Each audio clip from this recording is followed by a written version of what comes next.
What's up, y'all? It's Project Photography back with another video, and today we got another incredible episode. In today's episode, we're gonna be talking about the 3 pieces of gear that are must-haves for landscape photographers. They're gonna help you create better images that are more inspiring and more creative and exactly the idea that you want when you're taking a landscape image.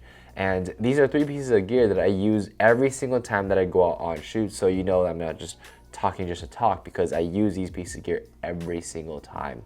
So with that being said, let's jump right into the first piece of gear and talk about the wide angle lens.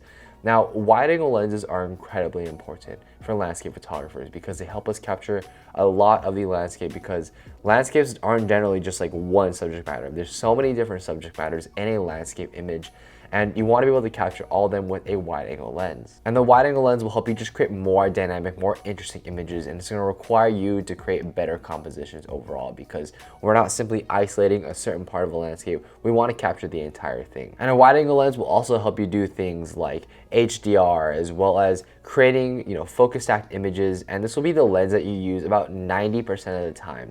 So when I'm referencing a wide angle lens, what exactly do I mean by a wide angle lens, and what type of lens should you get? So first of all, when I'm referring to a wide angle lenses typically are lenses that have a focal length that are pretty much under 30 millimeters. Anything above that is usually standard telephoto. So anything under 30 millimeters is considered a wide angle lens. And for me personally, I'm using a Nikon Z14-30 f4S. It's a lens I've talked about a ton. Incredible image quality, very sharp, and I just love this lens to death. And this lens will definitely be the most important piece of gear that you pick up, because with a wide angle lens, you can honestly do so much, and it'd be so difficult to shoot your landscapes without it. So when you're gonna go out and pick a wide angle lens, I'd recommend picking up a really good one that's small, compact, and has a focal length between at least 14 to 20 on the wide end in order to get those large, expansive landscape images. So yeah, guys, wide angle lenses are really important, so make sure you pick one up if you don't have one. And now let's move on to the second piece of gear that I want to talk about, which is tripods. Now, you might not think that a tripod is actually that important for landscape photography, but tripods actually help you do a ton. They help you do things like focus depth, they help you do things like HDR, capture action photography, and give you a really stable platform in order for you to shoot your landscape images. Because what happens, especially in landscape photography, we're using ND filters and we want to bring down the shutter speed a lot. We're going to have a tripod in order to capture those images without incurring some sort of motion blur. And this is incredibly important because when you're printing out your landscape images, you want them to be as sharp as humanly possible. I mean, we're using 24 megapixel to 48 megapixel cameras and above. And with that many megapixels, we want to be able to have as sharp image as possible in order to maximize the use of those megapixels. But yeah, tripods are incredibly important, and some things to look out for in a really good tripod is the fact that it's really lightweight, because when we're traveling and walking these 10-mile hikes, we want to have our gear to be as light as humanly possible. So a very light tripod is important. Also one that is incredibly stable, because when we're shooting, we don't want to worry about the tripod moving around and being an unstable platform to shoot on. That's the entire reason why we get a tripod, for a stable shooting platform. We also want to make sure it's very compact, because when we're packing it, we want to have as much space as we can for other pieces of gear. And the last thing you really want to look out for is something that's just incredibly well built.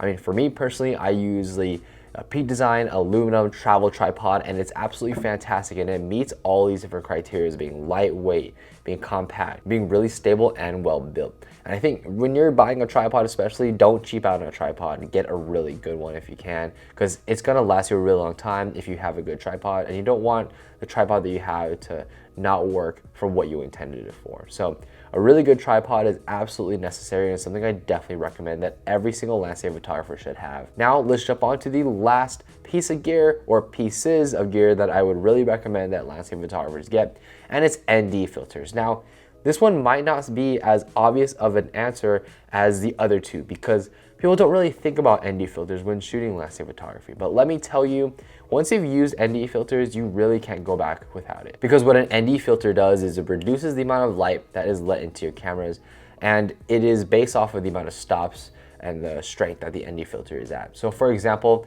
a 1-stop ND filter would take your shutter speed down from 1/250th of a second to 1/25th of a second, while maintaining the other exposure stuff like the ISO as well as the aperture completely the same.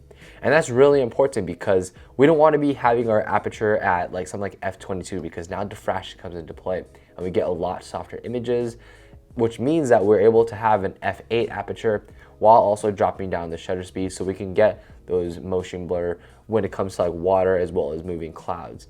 And we really like that in our landscapes, and that's what this ND filters usually help with. And capturing those long exposures honestly just help you as a creative in capturing the exact image that you want. For me personally, my landscape photography got so much better when I started using ND filters properly.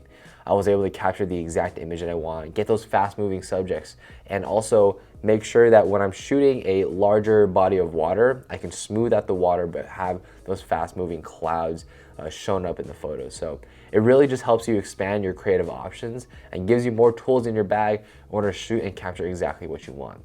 Now, like I said before, ND filters are based on the strength of the actual filter. So you're gonna have things like 3 stops, 6 stops, and 10 stops that I use. And for me personally, I use B+W filters because they're absolutely fantastic. Circular, of course.